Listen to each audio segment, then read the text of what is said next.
Oi pessoal, tudo bem? Então a professora Rosane vai estar dando continuidade ao assunto de Química do terceiro ano. Então nessa aula nós vamos ter, como vocês estão vendo, a professora colocou um desenho bem referência ao assunto. Nós vamos ter vendo sobre radioatividade. Um assunto muito interessante se for mais a fundo. E aí nós temos a definição do que é radioatividade. Então, é a capacidade que alguns elementos fisicamente instáveis, quando a gente fala com uma pessoa, por exemplo, ela está instável, quer dizer que ela não tem, você não sabe o que ela vai fazer, nesse caso também, tá? E aí eles possuem, eles têm, fisicamente estável, possuem de emitir energia sob forma de partículas ou radiação eletromagnética. Essa radioatividade, ele tem um poder de penetração. Então, nós temos 3 raios ali, que é o alfa, beta e o gama. O alfa, como já tem a letra grega ali, então ela possui carga positiva e é constituída por 2 prótons e 2 nêutrons.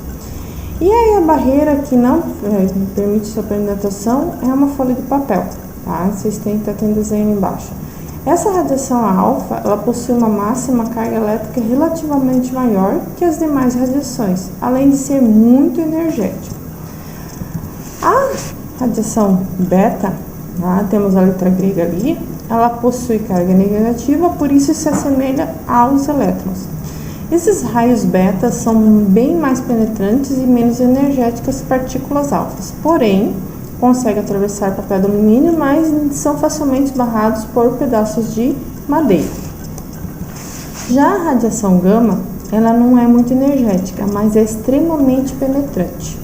O que acontece? Ela pode atravessar o corpo humano e é detectada sempre por uma parede grossa e concreta por algo do tipo de metal, tá? Nem sempre. Por tais características, a radiação ela é nociva à saúde humana e ela pode causar malformação nas células.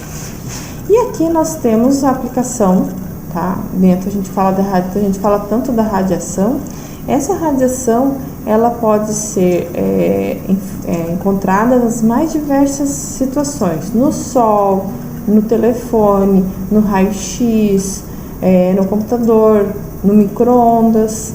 Então ela tem uma frequência, essa frequência ela vai determinar se ela é mais radioativa, menos radioativa, mas nós estamos presentes sempre dentro da radiação. Uma outra radiação que nós falamos ali, eu falei do Sol, então nós temos a radiação UVA, UVB e UVC. Então são radiações que penetram na epiderme, na derme e hipoderme, quer dizer, na superficial, na camada mais adentro e na muito adentro. Por isso que nós temos incidência de câncer de pele. Aí nós temos 2 processos aí, que é o processo de fusão nuclear e de fissão nuclear. Então, a difusão é a união de núcleos para dar origem a um novo elemento químico, tá? Por exemplo, esse processo ocorre no Sol. Ele faz a fusão nuclear dos átomos de hidrogênio e aí dando origem a 2 prótons correspondendo aos átomos de hélio. Então, o Sol ele é composto por um dos elementos químicos, o hélio. E essa reação, o que acontece? Ela libera uma grande quantidade de energia, mas ela ocorre somente na forma natural, tá? A gente não consegue fazer ela artificialmente. Por quê?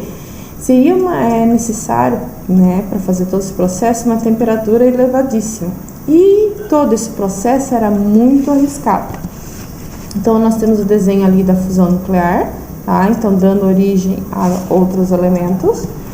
Já da fissão nuclear, esse processo, essa reação, ela se inicia com o choque de nêutron com um núcleo instável. O que acontece? A quebra desse último. E aí, nesse caso, é chamada de fissão nuclear, que é a divisão do núcleo. Esse processo ele ocorre no elemento urânio, que pode sofrer esse processo, e aí ele gera com essa quebra uma grande energia. Por isso, o urânio é considerado radioativo. Então ali nós temos ali o processo de fissão nuclear. Então essa quebra desse urânio vai gerar uma grande quantidade de energia. Quais são os efeitos dessa radiação? Nós podemos dizer que basicamente tem 2 tipos de danos ao corpo dele, tá? Do corpo humano, corpo humano, tá? Um deles é a destruição das células com o calor extremo e o outro consiste na ionização e fragmentação das nossas células, dessa divisão. O que é essa fragmentação, essa divisão das células? Ela pode ocorrer alteração genética, câncer lesões nos órgãos internos. Essa alteração genética ela foi observada até a segunda, terceira geração após, por exemplo, eu me expus. Os meus filhos podem desenvolver alterações genéticas, os filhos deles também. Então, essas alterações genéticas podem ser as mais diversas. Pode vir sem um braço, sem uma perna, sem órgãos internos, mas mais diversas situações, como sintomas leves também, tá? Porém, a radiação ela não é só ruim, ela pode ser utilizada também na medicina para detecção e terapias de doenças como câncer, tá? Esterilização de materiais em laboratório, conservação de alimentos, ela é usada bastante, geração de energia elétrica, tá? Dentro das usinas nucleares, equipamentos de pesquisa como espectrômetros de ressonância magnética nuclear, para exames também, datação da idade de fósseis também de substâncias e investigação e compreensão de fenômenos astronômicos. Entre os elementos muito utilizados dentro da radioatividade, nós podemos falar do galho 67, do carbono 14, do cobalto 60, do mercúrio 197, entre outros. Mas cada um deles tem uma aplicação. Por exemplo, o cromo 51 ele é utilizado na imagem e volume do baço e volume das hemácias. Por exemplo, o sódio, lesões vasculares e volume do sangue. Cada um tem uma aplicação. Tá? Na quantidade certa para essa detecção aqui. Na apostila no suporte de material de vocês lá, vocês têm mais sobre isso.